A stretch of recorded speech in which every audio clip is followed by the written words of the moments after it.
Alright, welcome back to Omnitron Defense System Heroic. As the tank POV, you're going to 2-tank this. I'm going to Lost on Pull.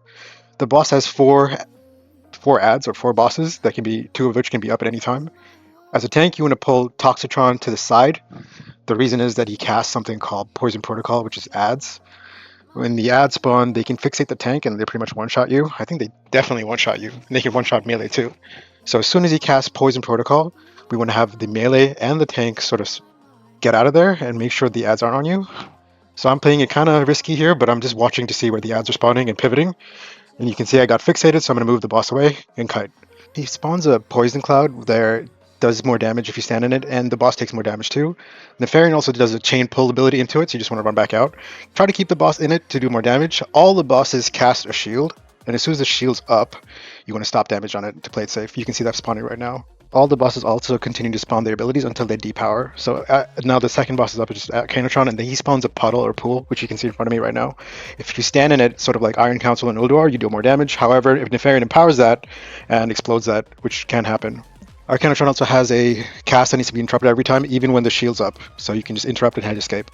You could spell steal the debuff with the mage, but if while you're progressing, maybe don't DPS the boss. Electron has two abilities, which is Shadow Empowerment and Lightning Conductor. When he casts Conductor, you want to get out, and you cast Shadow, he wants to stack up. You can get both on the same player at once. What you want to do is either pop defensive cooldowns or pop healing cooldowns to survive through that.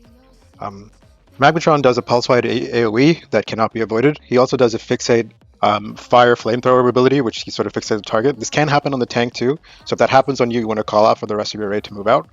And yeah, that's pretty much it. This fight cycles on loop. For tanks, you need to worry about picking up the bosses and positioning and just move them out of stuff. Or move them into the poison cloud if it spawns and if it helps as your current DPS target. Remember, the bosses share health pools, so cleave could be quite helpful here. Play this safe, get the kill. There is a super DPS strategy that once we get the hang of that and once we have a video of that, we don't really do that right now, but once we do that, where we sort of use all the DPS ads of the Poison Cloud or Canotron's pool to just blast the bosses because they share health pools. Once we do that, I'll link that for you guys, but for now, if you like this kind of content, make sure to sub. We have almost all of the tier 11 guides up. I'm just working on them as we speak. Yeah, after tier 11, I'll make a tanking short clip guide for all the bosses as well, so you guys can have the TLDR for that. Enjoy your kill. Thanks so much. Sub, like, share, comment. It means a lot to me. Thank you very much again.